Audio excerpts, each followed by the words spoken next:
St. Augustine's College has been my life. I love the students. I worked there for 10 years, and then I started feeling that my body, something was happening. I knew then that I was in trouble. Over time, she started to get sicker. She started to lose weight, and I would ask her mom, can we go to the doctor? And she didn't ever want to go to the doctor. So for approximately 6 years, this was our secret. And then I retired. I left there and I went to the doctor. They did some blood work, and before we could get home, we had received a call. Hello? You need me to go to the emergency room right away? Saying that I needed to be rushed to the Duke Raleigh Hospital emergency room. Miss Williams is coming in. She needs to come straight to the back if you would bring her to room 10 once you get here. By the time Miss Williams got here, we knew why she was coming, what we needed to do. We were able to bring her back to a room immediately, get her quickly assessed, get her labs and IV started. They jumped in to do what had to be done, basically to save my life.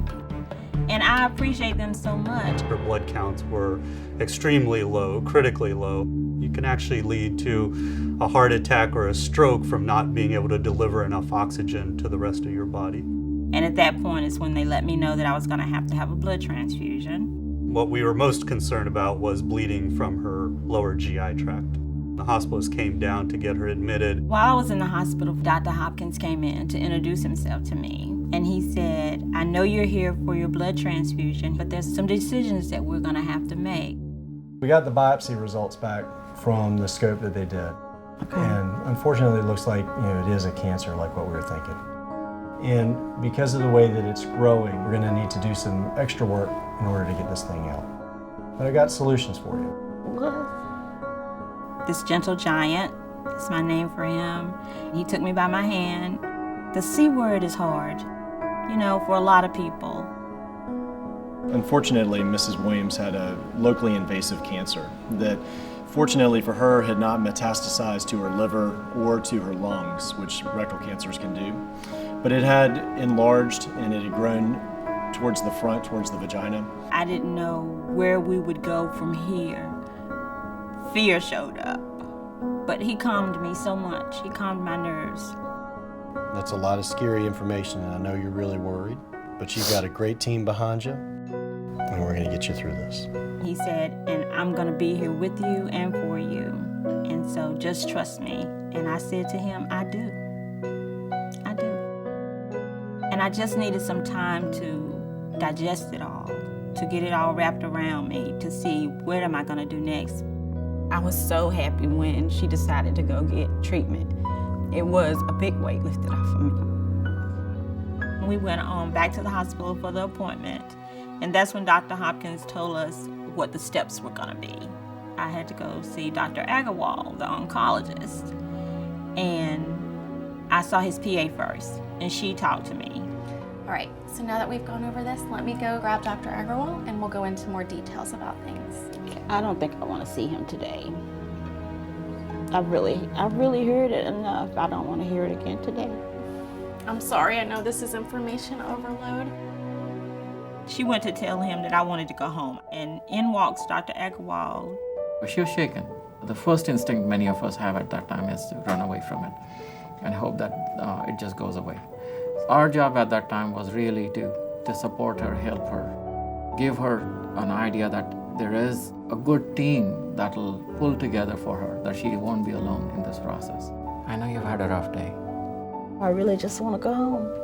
And it's a lot to take in one day. But I hope to God that you realize that it's still at a stage where we could do something about it. It's just possible that we have a shot at a cure. Now I'm not even crying because I'm afraid. I'm crying because I feel like God has sent me angels, and they're going to walk me through this, and I'm going to be okay. You're special. You are too. You don't know how much I appreciate it. It is a journey.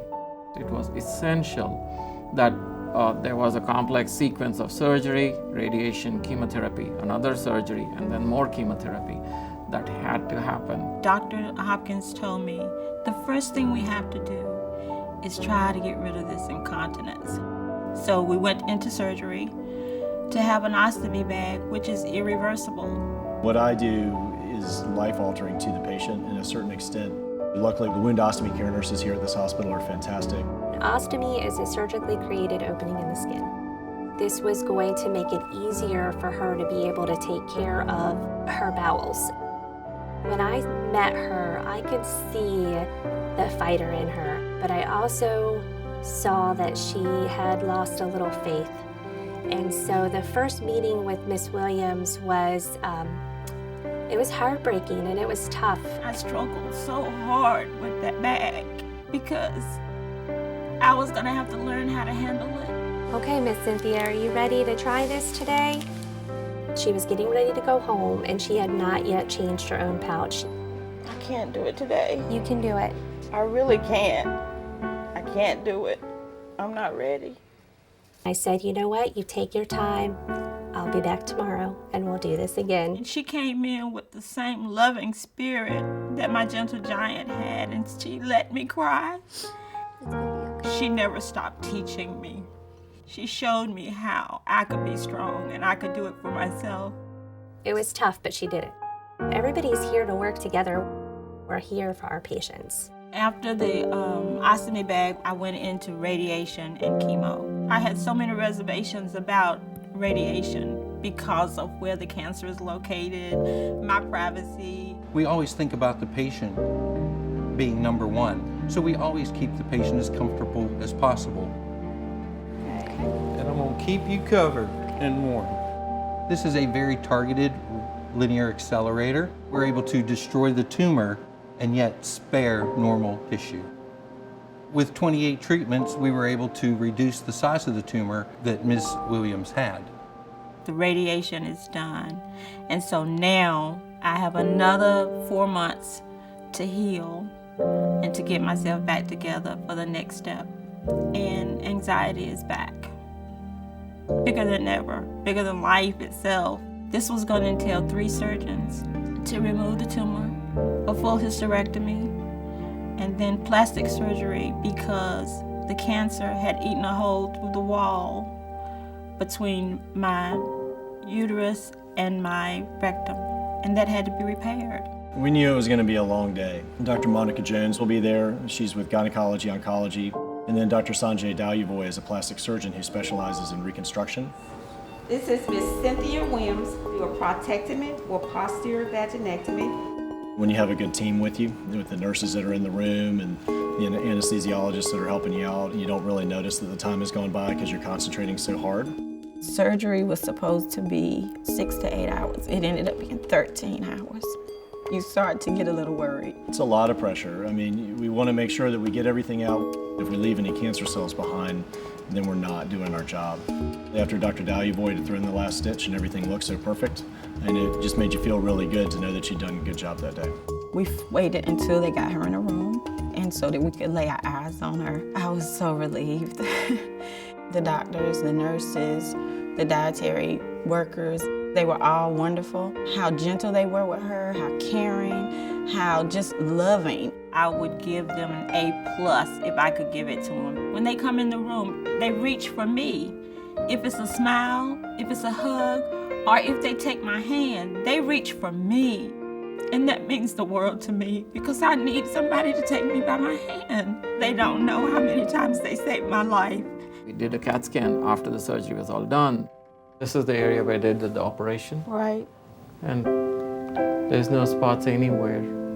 It's all clear. No evidence of metastasis in the chest, abdomen, and pelvis. No evidence of cancer either in any place. God, I thank you. Oh, thank you, Jesus. He was like, the CT scan is all clear. And I put my face in my hand and I cried, God, I thank you. When he came and he hugged me and he said, say it as loud as you want to say it. Who does that? He is just great. I can't call him my gentle giant because I've given that name to Dr. Hopkins, but he is when it comes to his bedside manner and his mannerisms and how he feels about his patients. That we are all human and we are real. There has to be at some point a human-to-human connection. We are the support team that makes sure that they get to the winning point. Dr. Agarwal wants to make sure that we don't have any reoccurrence of the cancer. So I'm on a 6-month regimen for chemotherapy, and it's been going very well. At the end of this journey, I want to be back to where I started. And with the help of the people at Duke Raleigh Hospital, that's where I'll be. I'll be full and whole again.